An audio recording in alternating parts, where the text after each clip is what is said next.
On va parler maintenant de l'actualité politique avec ce rapport qui a été présenté en Conseil de défense concernant l'entrisme des frères musulmans. Emmanuel Macron a d'ailleurs demandé au gouvernement des mesures concrètes, rapides, d'ici le mois de juin. On va écouter Bruno Retailleau, le ministre de l'Intérieur, qui est revenu sur ce rapport cet après-midi au Sénat. Et voilà comment il explique comment on peut lutter contre l'entrisme des frères musulmans. Il faut bien entendu prendre ce problème à bras-le-corps. Le rapport indique qu'il y a deux menaces. Une menace contre les intérêts fondamentaux, notamment les régimes républicains de nos institutions, mais aussi de la cohésion nationale. Ce qui devra être proposé dans les mois à venir, dans les semaines à venir, c'est une meilleure organisation de l'État avec un vrai chef de file en matière de renseignement et un parquet administratif au ministère de l'Intérieur pour, diligenter des dissolutions, diligenter des entraves administratives.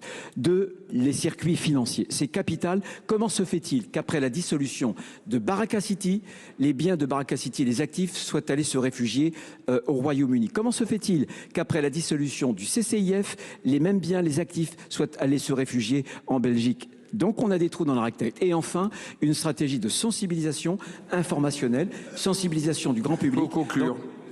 Dans quelques heures, le rapport sera rendu public, mais aussi il faudra former les fonctionnaires, mais en même temps les élus. C'est capital. Et croyez-moi, nous avons la ferme intention de combattre le frérisme et l'entrisme. Voilà pour Bruno Retailleau. Je précise d'ailleurs que ce rapport a été commandé à l'époque par Gérald Darmanin. Et que c'est Bruno Retailleau qui s'est bagarré pour qu'il soit rendu public, parce qu'au départ, il n'était pas question, Gauthier Lebret, qu'il soit rendu public, ce rapport. Oui, et donc on a eu un conseil de défense aujourd'hui, et ça accouche de quoi? De rien. Emmanuel Macron qui demande, une nouvelle fois, c'est sans cesse repoussé. C'est comme sur les référendums, on nous annonçait 3h30 d'émission pour annoncer des référendums, l'Elysée. Et en fait, non. L'annonce, c'était que c'était possible. Et bien là, c'est pareil. On ne prend pas des mesures tout de suite, franches, directes, dissoudre telle ou telle association organisée autour de l'idéologie des frères musulmans, comme ça s'est fait dans plein de pays musulmans. Émirats arabes unis, Jordanie, Égypte, évidemment. Non, on repousse encore un peu, comme s'il y avait besoin encore de réfléchir pour savoir ce qu'il fallait faire pour lutter contre l'islamisme. Donc proposez-moi des mesures en juin. Et puis en juin, on va venir avec 3 mesures. Il va en enlever 3, en rajouter une, et ça n'accouchera... Il met la pression sur Bruno Retailleau. Mais Bruno Retailleau, il propose tout le temps plein de choses pour lutter contre l'islamisme. C'est l'un des seuls au gouvernement qui se bat et qui prend les choses de manière très frontale et qui est attaqué pour cela, même par des commentateurs de plateau, que nous sommes aussi, au demeurant, mais qui expliquent que ce rapport est mis au service d'un seul homme, à savoir Bruno Retailleau, alors que, comme vous l'avez rappelé, c'est Gérald Darmanin qui l'a commenté, et que ce rapport stigmatise les musulmans. Ce rapport stigmatise pas les musulmans, ce rapport stigmatise les islamistes. Et ça n'a strictement rien à voir. Donc, on voit bien la volonté sans cesse de ne pas prendre les choses de manière frontale et de repousser pour gagner du temps sur tous les sujets. C'est la méthode macronienne. Noémie Adoua nous avait dit qu'il y a déjà eu 4 rapports sur l'entrisme des frères musulmans. Et dans 10 ans, vous m'avez dit, on n'aura toujours pas avancé. Un peu pessimiste, mais que dans 10 ans, on aura encore un rapport qui encore tirera la sonnette d'alerte, avec peut-être encore un ministre qui nous dira que c'est une claque, mais au fond, la conquête islamiste aura encore avancé. C'est terrible, on a l'impression qu'il y a une sorte d'impuissance publique, alors même qu'on sait que cette stratégie de conquête, elle avance. On sait aujourd'hui, et je veux dire, ça a été documenté depuis 20 ans, vous avez cité ces 4 rapports, mais le rapport Aubin en 2004 déjà, qui a été ensuite repris par le livre qui avait été agencé par Georges Bensoussan, Les territoires de la République. C'était des témoignages de professeurs qui, en 2004, expliquaient que dans leur salle, dans leur classe d'école, ils n'arrivaient plus à faire respecter les lois de la République. Dans leur salle d'école, il y avait des enfants embrigadés qui ne voulaient plus entendre notamment des cours sur la Shoah, qui faisaient preuve d'homophobie vis-à-vis de certains autres de leurs camarades. Et tout ça était déjà sur la table. Et on se dit effectivement, pourquoi encore attendre aujourd'hui? Pourquoi est-ce qu'il faudra encore attendre le mois de juin pour des propositions? Et l'heure est grave, il faut tout de suite prendre des mesures, d'autant que dans ce rapport, il y a des chiffres très précis. On sait qu'aujourd'hui, selon ce rapport, donc, 21 établissements scolaires sont dans le collimateur pour être justement instrumentalisés par les islamistes. Pourquoi, à l'heure où l'on parle, ces établissements scolaires sont encore ouverts? Ça veut dire que la propagande continue de se propager dans ces écoles auprès de ces enfants qui demain seront des adultes et qui pourront voter. Donc les choses continuent. Et au fond, on a l'impression que le pouvoir public est impuissant, qui ne parvient pas à prendre la mesure de la gravité, ou en tout cas qui ne parvient pas vraiment à prendre des actions concrètes. On va juste écouter Alexandre Brugère. Je vous passe la parole, Geoffroy Lejeune, préfet des Hauts-de-Seine, lui qui souligne l'influence islamiste dans son département et qui propose des mesures énergiques. Sur les 34 mosquées et lieux de prière que j'ai dans le département, un tiers sont soit des lieux qu'on peut considérer comme islamistes, soit sont susceptibles de basculer, car il y a des enjeux, notamment de transition, quand il y a des présidents de mosquées qui ont un certain âge, qui ont envie de passer la main. Il y a le plus souvent des islamistes qui ont pour projet d'en reprendre le contrôle, et donc c'est ce tiers dont je parle. Et j'ai notamment eu l'occasion, ces 2 derniers jours, c'est tout récent, d'interpeller 2 maires, je l'ai fait en privé, pour leur signaler qu'ils avaient sur leur liste des individus qui étaient des individus liés à la mouvance islamiste. Et donc, je crois que l'État doit partager ce type d'informations pour mettre en éveil, puisque les élus, comme tous les acteurs publics et tous les acteurs de terrain, ne sont pas forcément complètement au fait des subtilités que vous évoquiez et des subtilités d'approche. Voilà pour Alexandre Brugère, qui est préfet des Hauts-de-Seine, Geoffroy Lejeune.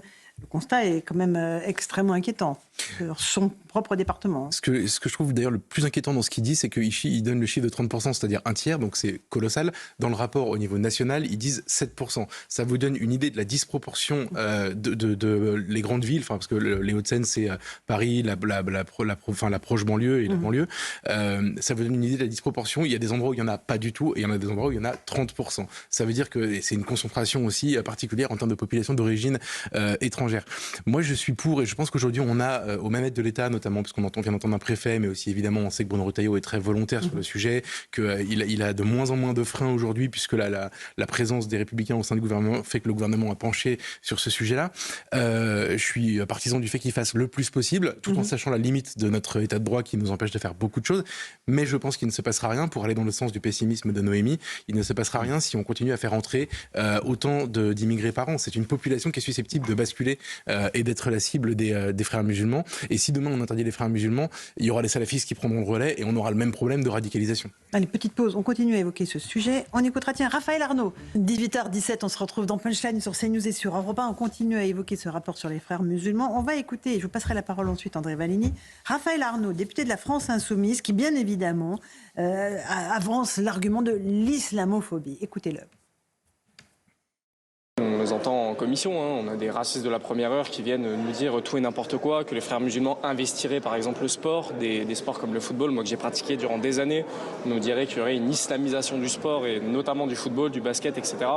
C'est juste hallucinant et c'est des gens, je le répète à chacune de mes prises de parole, qui n'ont jamais des fois mis un pied justement dans ces clubs de sport, qui sont complètement déconnectés, qui eux ont grandi dans des écoles séparatistes de bourgeois, entre certaines religions, etc. C'est des gens qui viennent de là, qui viennent de ces endroits séparatistes entre guillemets et qui viennent nous expliquer que dans nos écoles publiques, dans nos clubs de sport, il y aurait du séparatisme et soi-disant un islamisme.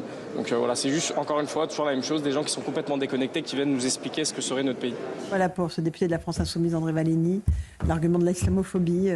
Oui, classique, ça, la France Insoumise et ce député en particulier soigne sa clientèle électorale.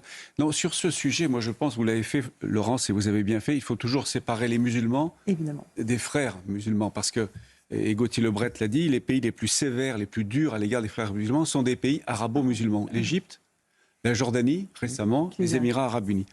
Deuxièmement, ce rapport n'apprend pas, à vrai dire, grand-chose. Le mal est profond. C'est vrai que le rapport met le doigt vraiment sur ce qui fait peur dans cet entrisme des frères musulmans. Mais moi, ce qui me pose question, c'est que l'Assemblée nationale et le Sénat ont voté une loi en 2021 sur le séparatisme. À quoi sert-elle ? À quoi sert-elle ? Parce que dedans, il y a déjà pas mal d'instruments. Il y a le contrôle des flux financiers en provenance de l'étranger, le contrôle des lieux de culte, et le contrôle des écoles confessionnelles musulmanes. Donc il y a beaucoup de choses. Pourquoi cette loi n'est-elle pas utilisée ou alors était-elle insuffisante ? Juste à propos des flux financiers, Édouard Tétrault, concernant les frères musulmans, il y a un moyen d'arrêter les flux financiers pour eux ? Oui, alors sans aller dans la caricature, on a arrêté Al Capone grâce à une enquête fiscale. Nous avons un pays, nous avons une armature d'État qui est très efficace pour traquer les mouvements de fonds à l'intérieur du pays, de compte en banque. Quand vous sortez plus de 800 euros dans votre distributeur de billets, il y a un signalement qui est fait quelque part. Le rapport souligne 3 flux financiers majeurs. L'un provenant, je ne parle pas des gouvernements, mais l'un provenant de la Turquie, un environnement turc. La Turquie a toujours été un très grand défenseur. La Turquie a beaucoup aidé la cause des frères musulmans. 2, le Qatar. Attention, on ne va pas fermer le PSG demain, qui est une propriété du Qatar, mais il faut quand même se poser la question sur l'ingérence qui se déploie autour d'Al Jazeera, d'investissements immobiliers qui sont faits avec 0 impôt sur les plus-values. Ça, c'est le contribuable français qui sponsorise cela. Et le 3e flux financier qui soutient les frères musulmans, il est interne. C'est le détournement de fonds quand les musulmans, qui ne sont pas frères musulmans, comme dit pas tous, Dieu merci, mais André Vallini, musulmans qui vont acheter halal, qui vont chercher un badge halal à leur nourriture, et une dîme est prélevée sur tout ce qui est halal, et qui vient en partie dans les caisses des frères musulmans. Donc ça, on a les moyens de traquer, on a les moyens législatifs, on a les moyens techniques, c'est juste une affaire de volonté. Et on soulignait, c'est clair, net et précis, c'est facile à faire. Et on soulignait les antécédents de 2004, mais j'avais 19 ans en 1989, c'était l'affaire des voiles, des filles voilées de Creil. Donc cette affaire, en fait, elle a quasiment 40 ans. Et je crois, ce qui est intéressant avec la finance, c'est que ça peut aller très vite. Quand vous asséchez un compte, un financement, eh bien, les choses s'effondrent assez rapidement. On écoute Jordan Bardella qui, lui, affirme que si le RN arrive au pouvoir, eh bien, les frères musulmans seraient interdits et même considérés comme une organisation terroriste. Et c'est un petit peu d'ailleurs le problème du ministre de l'Intérieur, c'est qu'il pose des constats que tous les Français partagent, mais que dans les actes, il mène une politique contraire aux constats qui le dresse. Donc je souhaite, et nous le mettrons en œuvre demain si nous arrivons à la tête du pays, que les frères musulmans soient interdits, dissous, considérés comme une organisation terroriste et que l'ensemble de ces relais soient combattus sur le plan administratif. Il y a 139 mosquées radicales qui sont aujourd'hui aux mains des frères musulmans, il faut les fermer. Voilà pour Jordan Bardella qui évidemment en profite, alors Alexandre Pigotier, pour cibler Bruno Retailleau, qui est devenu la bête noire du RN. Alors il y a une partie où je trouve il n'est pas totalement convaincant, puisque interdire les frères musulmans, je ne suis pas sûr que ça... C'est vrai que d'autres pays l'ont fait, qui sont pas dans un cadre du tout démocratique comme l'Égypte, et je pense que justement on aura des recours administratifs dans tous les sens. Par ailleurs, ce qui est compliqué, le problème c'est pas l'interdiction, c'est les recours administratifs. Ouais, c'est alors oui, mais même c'est compliqué parce que en réalité les frères musulmans, c'est pas tant le noyau dur qui est un noyau dur réduit d'individus. Alors il faut le combattre, que leur rhétorique qui se propage un peu partout, et des gens qui sont sous influence, qui se disent pas frères musulmans, mais qui sont sous influence des frères musulmans. Par contre, la deuxième partie est plus convaincante. Ce qu'on devrait faire, effectivement, il y a un rapport qui cible un certain nombre de mosquées. Avant de faire une loi au mois de juin, il faudrait fermer effectivement ces mosquées. Et je rejoins ce qu'a dit Édouard sur le financement. Il faudrait aussi arrêter. Il y a tout un tas de financements d'associations en France, d'écoles, etc. Il faut commencer par là. Il n'y a même pas besoin d'interdiction, de fermeture. Il suffit de couper le robinet. Gauthier. Alors évidemment, il y a la bataille politique entre Jordan Bardella et Bruno Retailleau, avec dans la tête de l'un et de l'autre 2027, puisque Jordan Bardella a de bonnes chances d'être le candidat du RN si l'inéligibilité de Marine Le Pen est prononcée et confirmée en appel. Après, je ne vois pas pourquoi on n'interdirait pas les frères musulmans. Je sais bien qu'il y a des recours. Le Conseil d'État, sur un autre sujet, vient de c'est sûr que c'est pas suffisant. Enfin, c'est plutôt une bonne mesure. Ouais. Quand l'Égypte, les Émirats Arabes Unis ou la Jordanie le font, je vois pas pourquoi la France ne le ferait pas. La différence, parce que je me suis intéressée aussi au c'est les organisations. C'est que c'est structuré même pour des partis. C'est-à-dire qu'en Jordanie, dans ces autres il y a des structures officielles. Oui, mais ce qu'on apprend avec ce rapport, c'est toutes les organisations qui existent, qui sont organisées en qualité d'organisation en France sur le territoire national et qui s'inspirent de l'idéologie des frères musulmans, des fréristes. Donc il y a des mosquées ciblées, il y a des associations. Et alors là, voilà, c'est le plus magnifique. Il faut attendre juin pour prendre des mesures concrètes. C'est demain, il n'y aura pas de mesures concrètes. Oui, et en juin, donc qui est demain, il n'y aura rien. En juin, tout va bien. Voilà. On aura rendez-vous en septembre, et après en janvier, et puis voilà. Et ainsi de suite. Et après, ça sera 2027. Dernier mot, Noémie, puis après on écoute Gabriel Attal. Il faut quand même reconnaître au RN le fait d'avoir été le parti qui a quand même mis le doigt sur cette question de l'islamisme avant tout le monde. Il faut au moins leur reconnaître ça. C'est-à-dire qu'aujourd'hui, effectivement, vous avez dans le camp macroniste, dans le camp de la droite traditionnelle, des gens qui se rendent compte qu'il y a un gros problème d'islamisme dans notre pays et qu'il faut faire des propositions. Mais il faut reconnaître au RN le fait d'avoir été précurseur sur cette question et d'avoir alerté déjà depuis longtemps. Et Gabriel Attal, au milieu de cette semaine chargée, annonce qu'il souhaite interdire le voile dans l'espace public pour les mineurs de moins de 15 ans. Il l'a expliqué, écoutez. Quand vous avez une fillette de 5-6 ans qui est voilée, personne ne peut imaginer que c'est son choix libre et éclairé que de se voiler.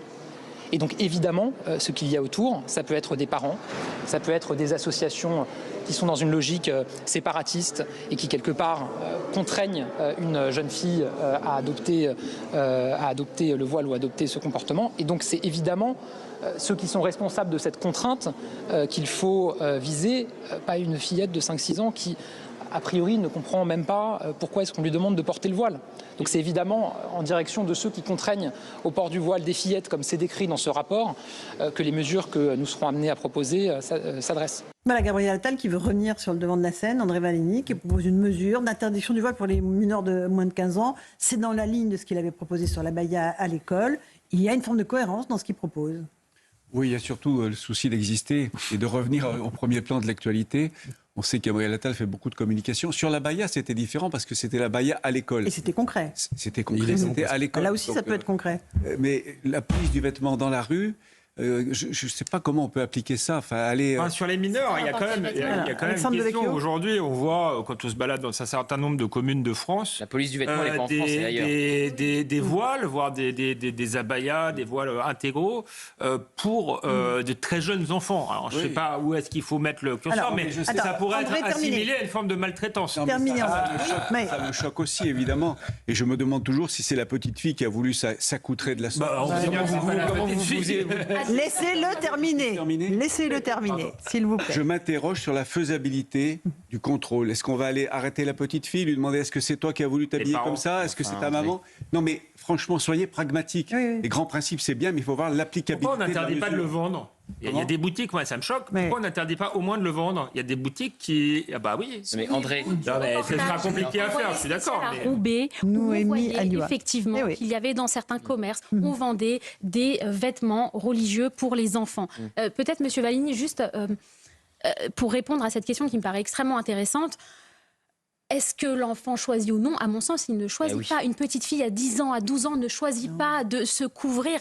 Et en plus, il faudrait lutter. C'est une très bonne proposition de Gabriel Attal, je trouve, au nom de la protection de l'enfance. Un enfant à 10 ans, à 11 ans, à 12 ans ne choisit pas de se vêtir de cette façon-là. C'est un vêtement qui sexualise. Et ça, les Iraniennes vous l'expliquent très bien. La burqa n'est pas n'importe quel vêtement. C'est un vêtement religieux qui sexualise une femme. C'est une façon de lui dire tu es un animal sexuel, il faut te couvrir. Bon, alors, il faut te couvrir. C'est André ce que veut dire le voile. Et ça, les Iraniennes vous l'expliquent très bien. Je le répète, je suis aussi choqué que vous quand je vois une petite fille ou une adolescente accoutrée de la sorte. Ça me choque énormément et je me sais bien que derrière, il y a une volonté d'embrigadement religieux de la part des parents.